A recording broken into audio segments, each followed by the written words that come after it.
Salam sejahtera tuan-tuan puan-puan yang dihormati dan dikasihi sekalian. Itu pilihan Presiden UMNO, kata Anwar. Penyandang Parlimen Ketere Tan Sri Anwar Musa menyifatkan Barisan Nasional menyenaraikan calon pilihan Presiden UMNO untuk bertanding pada PRU 15. Katanya sudah tentulah segala kepandaian dan kebijaksanaan dikera untuk memilih calon terbaik yang diyakini akan membawa kemenangan kepada BN. BN dan Perikatan Nasional serentak mengumumkan senarai calon PRU 15 malam ini. Saya mengambil kesempatan ini untuk mengucapkan selamat bertanding kepada semua mereka yang terpilih menjadi calon.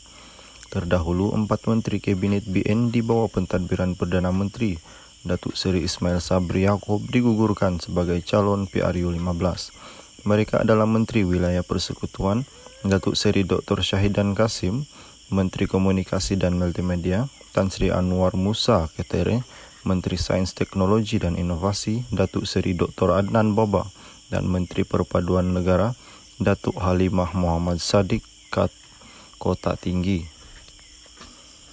Salam sejahtera tuan-tuan, puan-puan yang dihormati dan dikasihi sekalian. Saya tak dicalonkan. Kuantan penyandang Parlimen Maran Datuk Seri Dr. Ismail Abdul Muttalib tidak tahu sama ada namanya dicalonkan di Parlimen berkenaan untuk pilihan raya umum ke-15. Saya tidak tahu dan kini menunggu keputusan parti, katanya dihubungi hari ini. Ismail mengulas sebaran di media sosial berhubung 10 nama dikatakan tidak dicalonkan semula bertanding PRU 15. Berdasarkan rekod Ismail yang juga timbalan Menteri Kerajaan Tempatan dan Perumahan sudah mempertahankan kursi Parlimen Maran selama 4 penggal sejak 2004. Tersenarai dalam 10 nama berkenaan ialah Menteri Wilayah yang juga bekas Menteri Besar Perlis Tan Sri Syahidan Kasim. Keputusan rasmi calon BN akan diumumkan Presiden UMNO Datuk Seri Dr. Ahmad Zahid Hamidi di Pusat Dagang Dunia Putra PWTC malam ini, manakala Perikatan Nasional akan mengumumkan calon di Pusat Pameran dan Perdagangan Antarabangsa Malaysia, MITEC. Sebaran di media sosial 10 nama dikaitkan dengan Perdana Menteri Datuk Seri Ismail Sabri Yaakob yang dikatakan tidak dicalonkan semula bertanding PRU 15. Sebelum ini ada kabar ingin mendakwa Menteri Wilayah yang juga bekas Menteri Besar Perlis Tan Sri Syahidan Kasim, Tan Sri Noh Omar, Datuk Seri Tajuddin Abdul Rahman, Datuk Seri Adnan Baba dan Anwar sebagai antara nama yang tidak dicalonkan semula oleh UMNO dalam PRU 15. Syahidan dalam kenyataan di Facebook berkata, bilik gerakan BN bagi Parlimen Arau telah ditutup sejak semalam tadi dan bendera parti turut diturunkan. Penutupan bilik gerakan berkenaan dilihat sebagai protes terhadap penolakan pencalonan Syahidan yang juga menjadi ahli parlimen di kawasan berkenaan selama 4 penggal bermula 986, 990, 2013 dan 2018. Anwar yang juga bekas Setiausaha Agung UMNO dalam kenyataan di Facebook malam tadi berkata, pemilihan calon Barisan Nasional untuk bertanding PRU 15 didakwa tidak mengikut kaedah ditetapkan Perlembagaan Parti.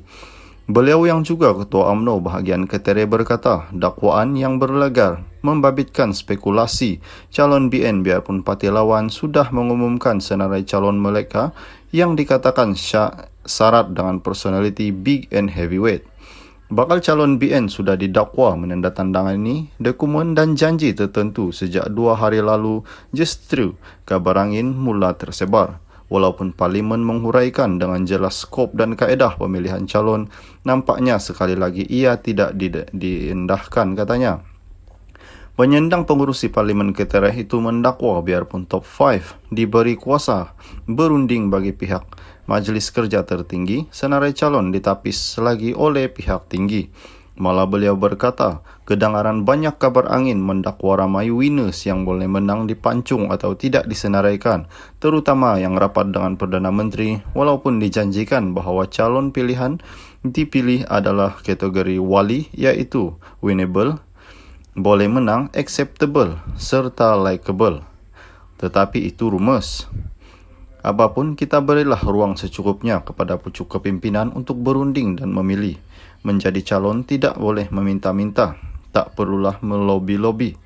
Ia satu amanah tanggungjawab untuk memenangkan cukup kerusi bagi parti, jika tidak berkubur 2 kali. Kurangkan spekulasi, tunggu saja pengumuman rasmi sehari 2 sahaja lagi, tulisnya.